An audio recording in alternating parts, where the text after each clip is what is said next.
Ауылдан қалаға бара жатқанбыз. Рөлде мен отырмын, жанымда жеңгем, ағамның әйелі. Жеңгемен екеуміз бұрыннан бір-бірімізге ерекше көзқараспен қарайтынымызды сезетінбіз. Бірақ ешқашан тыйым шекарасынан аттап көрмегенбіз. Сол күн ерекше болды. Жол ұзақ еді. Машинаның іші тым-тырыс. Радиодан баяу әуен ойнап тұрды. Жеңгем еріндерін жалап қойып, көзін жұмып терезеге қарады. Қысқа көйлегінің етегі тізеден жоғары көтеріп кеткен. Аппақ санына қарап көзім түсіп кетті. Тамағым құрғап жұтындым. Ол мұны байқап қойғандай. Шөлдедің бе деп езу тартты. Даусында біртүрлі ішкі от, жасырын қулық бар еді. Жауап бере алмай басымды изедім.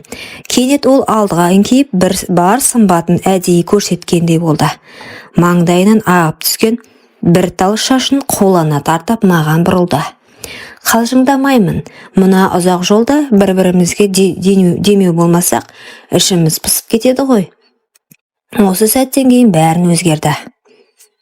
Ол алға еңкейген кезде жұқа көйлегінің ішінен көрінген омырау сызығы мені есімнен айырды. Жеңгемнің жанарында ойнаған отты көріп жүрегім дүрсілдеді. Ол өзі де тоқтатқысы келмейтін сияқты. Қолын жайлап тіземе қойды. Ештеңе айтпадым. Тек үнсіз рөлге қарап отырдым. Бірақ ішім алай-дүлей.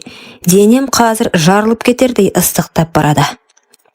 Қатты қысылып отырсың ба, деді ол. Еппен даусы сыбырлап шықты.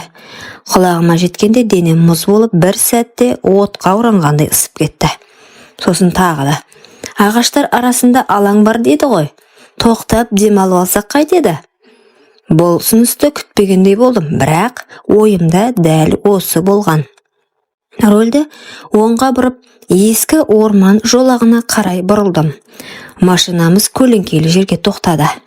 Іштегі тыныштық екеумізді де буып бара жатты.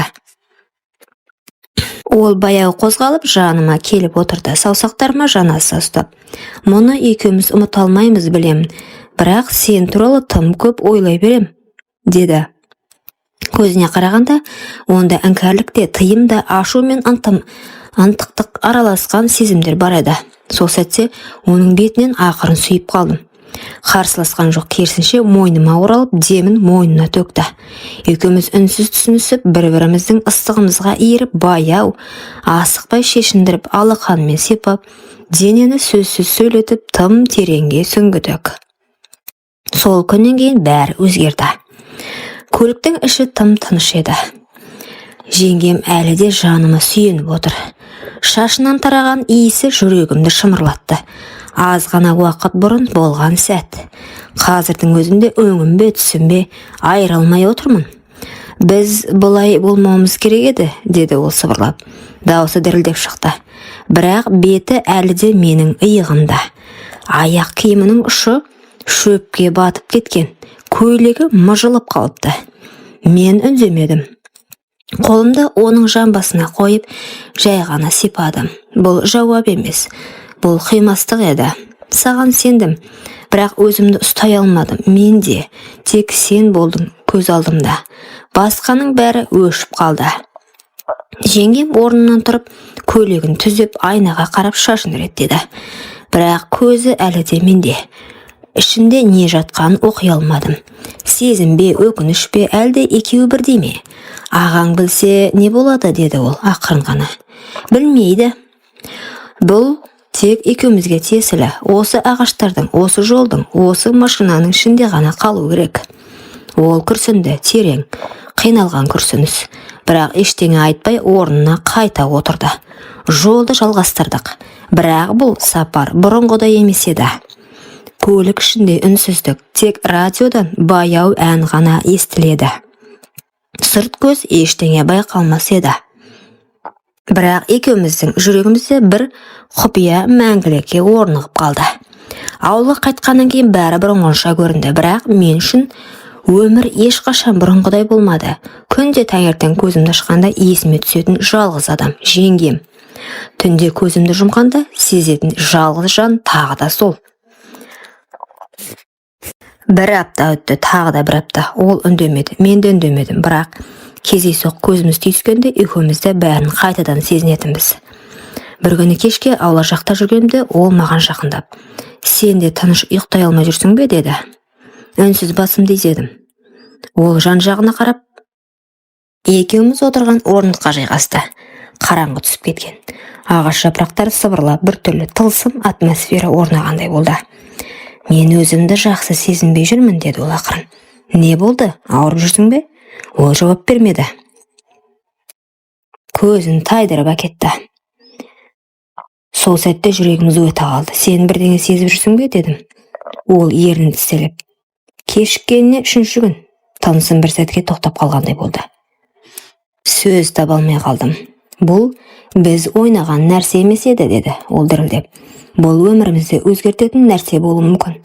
Сол сәтте мен екі оттың ортасында қалғанымды түсіндім. Сезім мен тыйым, құмарлық пен жауапкершілік, ал оның ішінде бір жаңалық. Мүмкін біз бір сәтті құмарлықпен мәңгілік тағдыр жасап қойған шығармыз. Бәрін ұмытып, алда жоқтай көрініп жүрген күндердің бірі еді. Аулада жалғыз тұрғанымда үйден жеңешем жүгіріп шықты. Беті бозарып кеткен, қолында бір кішкентай қағаз, анализ қағазы, көзіме тіке қарады. Тынысымыз бір сәтке тоқтап қалғандай болды. Шынымен қолым дір ете түсті. Ештеңе айта алмадым. Жүрегім кеудеме сыймай соғып, құлағым шыңылдап кетті. "Менің аяғым ауыр", деді. Ол орындыққа отыра кетті. Қолымен бетін жауып біразға дейін үнсіз қалды. Мен басымды ұстап ауладан ары қарай кетіп қалдым. Аяғым өзімдікі емес сияқты. "Қанша рет бітті, ұмытайық", дедім. Бірақ дәл сол сәтте бәрі қайта тірілгендей болды. Кешке қарай ол маған хат жазып жіберді. "Мен кеткім келеді. Бұл ауылда, бұл үйде мен енді өзімді әйел сезіне алмаймын. Бірақ менің ішімде кішкентай жан бар. Ол ештеңеге кінәлі емес", деді. Осы сөздер жүрегімді жаралап өтті. Мен жаздым: "Менімен кет, жүр, бәрін артта қалдырайық. Сен менің тыйымым емес, сен менің тағдырымсың", дедім. Ол келесі күні көлікке отыруға дайын тұрды. Ауыл іші тым-тыныш. Бірақ сол тыныштықтың ішінде екі күнәһар өз балашағын құшақтап түнгі жолға бет алып бара жатты. Түн еді. Жарығы әлсіз көше шамдары арасынан машинаның шамы жанып қалаға кіріп келе жаттық. Ол жанымда отыр, қолында шағын сөмке. Көзінде қорқынысты үміт те бар. Бірақ қолымды қысып отырғаны мені таңдағанның белгісі. "Қазір не істейміз?" деді ол ақын. "Бастаймыз бәрін жаңадан. Сен екеуміз, үшеуміз." Бұл сөзден кейін ол жымиып басын иығыма қойды. Қала шетіндегі шағын пәтер жалдадық. Жаңа төсек, ескі перде, таза тыныштық. Бірақ бізге осы да жететін еді. Сол түні ешқандай тыйым, ешқандай кінә сезімі жоқ еді.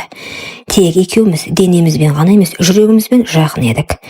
Жеңгем емес еді енді. Ол менің әйелімдей көрінді. Баяу музыка қосып қойып, бөлменің ортасында биледік. Ол күлді, мен таңырқап қарадым. Бұрын мұндай шаттығын көрмеппін. Бір сәтте қолыммен белінен тартып, маған жақындаттым. Ерніме жанасып, көзін жұмған күйі сыбырлады: "Саған сенемін. Менің балам сенің жүзіңе ұқсасыншы." Бұл сөз жүрегімді жоқ тастап жіберді. Таңертең шай үстінде ол маған жұмсақ қарап: "Ештеңеге өкінбеймін. Осы сезім үшін бәріне дайынмын", деді. Мен саған үй, тыныш өмір, махаббат сыйлай алмасам да, сенің арманыңды қорғауға дайынмын, дедім. Осылайша бір түнді құмарлық мәңгілік махаббатқа айналып бара жатты. Таңғы шай үстінде ол маған күлімдеп қарады. Көзінің астындағы жеңіл көгерген іздер ұйқысыз түннің, ал ұялы күлкісі шексіз сенімнің белгісінде еді. Мен үнсіз тұрып телефонымды қарадым. Хабарламалар ішінде бір нөмір таныс боп көрінді. "Ағам, сенімен сөйлесуім керек, маңызды." Жүрегім дір ете қалды, қолым дірілдеп, аузыма сөз түспей қалды. "Не болды?" дедім. Бірден байқап: "Жай, жұмыс жайлы. Ағам жазыпты", дедім. Ол бәрін білді ме екен? Мен басымды изедім, іштей өз-өзімді жұбатқан болып. Білсе де түсінетін шығар, мен шын ғашықпын ғой. Ағаммен қаланың сыртындағы ескі кафеде кездестім. Келіп отырып алдымнан қарады. Көзінде мұз. "Сен бақыттысың ба?" Бұл сұрақ мені есеңгіретіп жіберді. Иә, мен бақыттымын, білесің бе? Сенің бақытың менің қасіретім екенін. Мен үнсіз қалдым, ағамды темекі тұтатып. Қайталап сұраймын, бәрін білем. Сен оны алып кеткен жоқсың, ол өзі кеткен. Бірақ сен бауырым бола тұра, менің арқа тұтар інім бола тұра, қалай? Мен басым салбыраттым. Жоқ, сенің рұқсатыңды сұрай алмадым, себебі ол жүрегімнен бұрын орын алды. Сенің әйелің емес еді ол менің тағдырым болды. Ал менше, мен кіммін енді саған? Аға көзін жұмды да орнынан тұрды.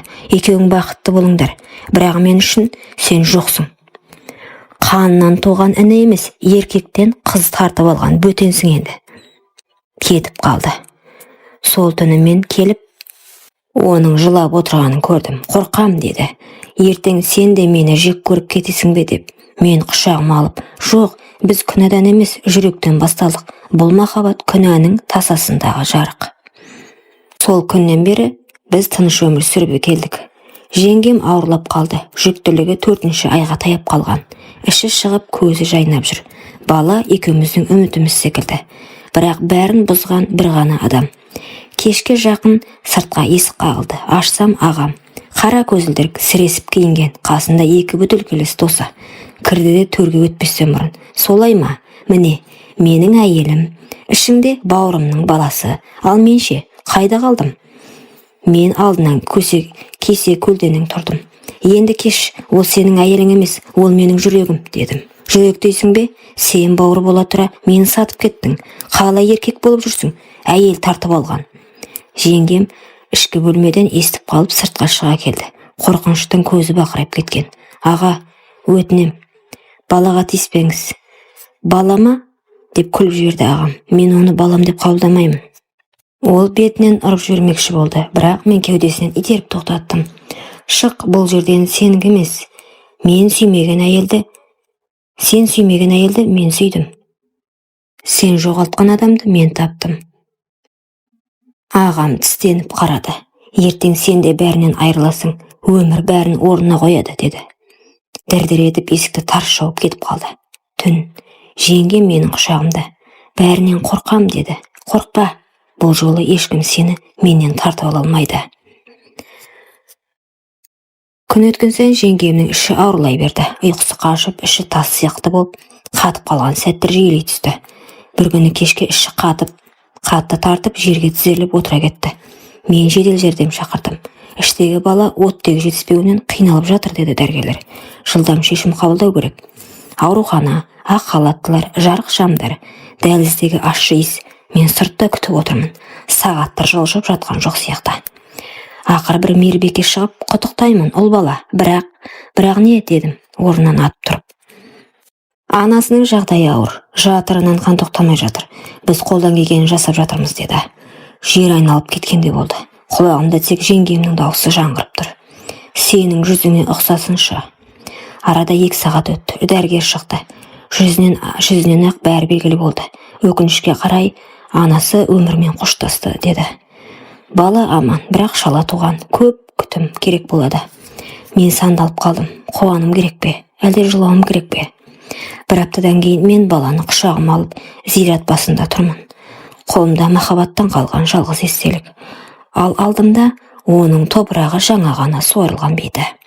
Тыныштық, кешір мені, сені шын сүйдім, бірақ қорғап қала алмадым. Құрметті оқырман, өмірден алынған шынайы оқиғалар ұнап жатса, лайк, комментарий жазып қолдап кетіңіздер. Менің каналыма тіркеліп кетуіңізді ұмытпаңыздар. Келесі кездескенше.